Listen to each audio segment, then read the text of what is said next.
Hi friends, എല്ലാവർക്കും രുചിഭേദങ്ങളിലേക്ക് സ്വാഗതം. ഇന്നത്തെ റെസിപ്പി നല്ല സോഫ്റ്റ് ആൻഡ് ടേസ്റ്റി ആയിട്ടുള്ള റവ ഉപ്മാവാണ്. പക്ഷേ നിങ്ങൾ വിചാരിക്കുന്നുണ്ടോ റവ ഉപ്മാ എന്താ അത്ര കാണിക്കാനുള്ളതെന്ന്. പക്ഷേ ഇതിലൊരു ചെറിയൊരു ട്വിസ്റ്റ് ഉണ്ട്. അത് നിങ്ങൾ വീഡിയോ ഫുള്ളായിട്ട് തന്നെ കണ്ടു നോക്കണം.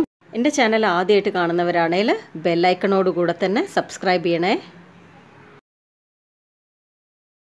ആദ്യം റവ 2 മിനിറ്റ് ഒന്ന് റോസ്റ്റ് ചെയ്തെടുക്കണം. ഇത് ഓൾറെഡി റോസ്റ്റഡ് റവയാണ്, എന്നാൽ കൂടെ ഒരു 2 മിനിറ്റ് നമുക്ക് ജസ്റ്റ് റോസ്റ്റ് ചെയ്തെടുക്കാം. കുറച്ച് നെയ്യ് ഒഴിച്ചു കൊടുക്കാം, പിന്നെ കുറച്ച് വെളിച്ചെണ്ണ, കടുക് ഇട്ട് കൊടുക്കാം. നമ്മൾ സാധാരണ കടുക് പൊട്ടിക്കുന്ന സമയത്ത് ചുറ്റുമാവും കടുക് പോവും, എണ്ണ തെറിക്കും. ഇങ്ങനെ ഒരു ലിഡ് വെച്ച് ക്ലോസ് ചെയ്യുകയാണെങ്കിൽ അത് അവോയ്ഡ് ചെയ്യാം.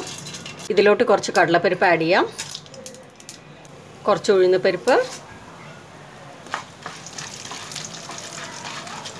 ചെറുതായിട്ട് അരിഞ്ഞ സവാള, പച്ചമുളക്, ഇഞ്ചി, കറിവേപ്പില നന്നായിട്ടൊന്ന് വഴറ്റി കൊടുക്കാം.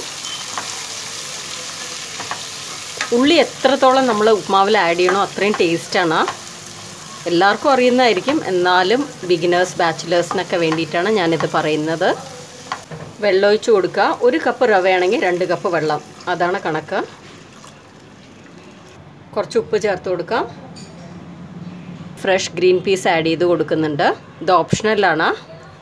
നന്നായിട്ടൊന്ന് ഇളക്കിയിട്ട് അടച്ച് വയ്ക്കാം.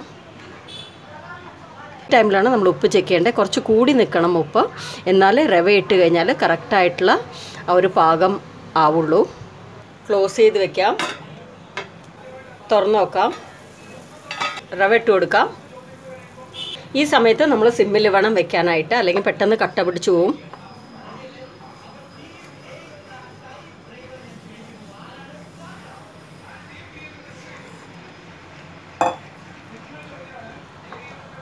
നന്നായിട്ട് മിക്സ് ചെയ്യാം.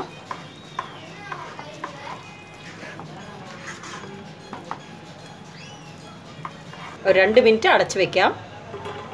2 മിനിറ്റ് കഴിഞ്ഞു, തുറന്ന് നോക്കാം.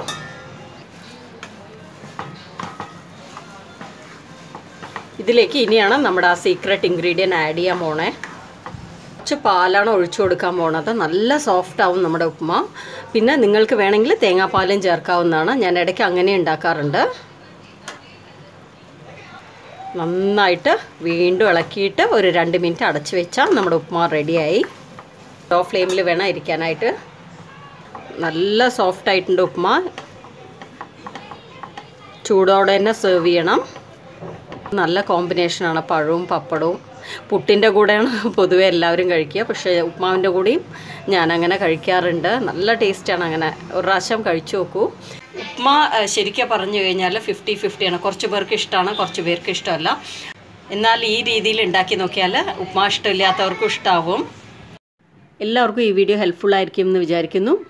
വീഡിയോ ഇഷ്ടമായിട്ടുണ്ടെങ്കിൽ ലൈക്ക് ചെയ്യുക, ഷെയർ ചെയ്യുക. മറക്കാതെ എൻ്റെ ചാനൽ സബ്സ്ക്രൈബ് ചെയ്യണേ. Thank you all.